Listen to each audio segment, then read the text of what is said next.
Conte bio. Un dimanche matin, alors que j'allais boire mon crème à la terrasse d'un café, j'ai rencontré un ami, assis, seul.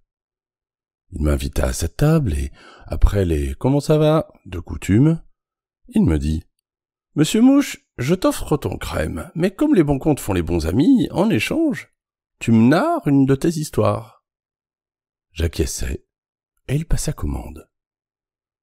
J'ai commencé par « Il était une fois », une histoire que j'avais écrite la veille. Pendant que je disais mes mots, il but son café. Et après la chute, il me remercia et fila. Il avait gardé tout au long du conte une mine grave qui m'avait laissé perplexe après son départ.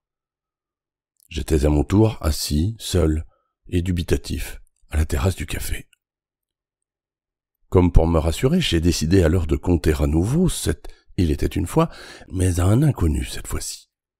J'ai interpellé le cafetier. « Dites-moi, vous saviez qu'il était une fois… » Il m'écouta attentivement, et en fin de compte me dit « Ah, c'est une très jolie histoire, ça. » Il avait l'air sincère, mais sa sincérité ressemblait fort à la gentillesse usuelle du bon commerçant. Je renouvelai alors mon expérience sur une jeune fille, cliente, elle aussi du café. À la fin de mon histoire, elle me dit « C'est joli, merci. » Mais pas une critique, pas d'autre commentaire que « C'est joli. » J'étais content que l'histoire plaise, mais elle n'avait pas l'air de toucher vraiment ses auditeurs. En début d'après-midi, j'appelle au téléphone mon ami. « Allô ?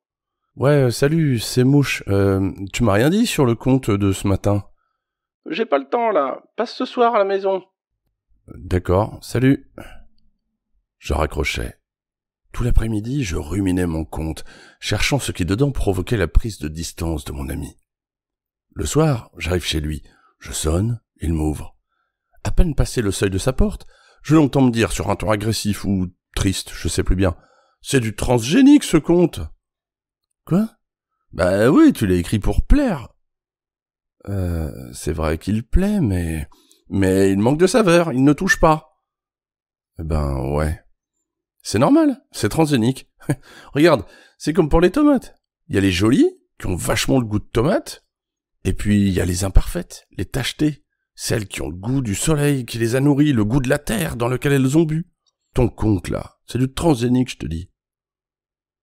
Il me servit un petit verre en m'expliquant tout ce que j'avais omis dans mon conte. La terre, les hommes, le monde. Nous avons trinqué, et il m'a demandé « Mais d'où tu viens, monsieur Mouche ?»« Bah, tu le sais, comme toi, d'ici et de nulle part en même temps. »« Et qui es-tu ?»« Comme toi, un apprenti homme. »« Et où vas-tu ?»« Ben, comme toi, je sais pas toujours. » Eh ben, c'est tout ça qu'il faut entendre pour que ton conte soit bon, qu'il parle de toi, de l'homme, des hommes qui façonnent le monde. Enlève tes chaussures, foule la terre, aime-la, où que tu sois, et narre des contes bio. Depuis cette discussion, je ne cherche plus à plaire à tous avec des contes transgéniques. Je produis bio. Certains aiment, d'autres pas. Ça a changé ma façon d'écrire, ma façon d'être.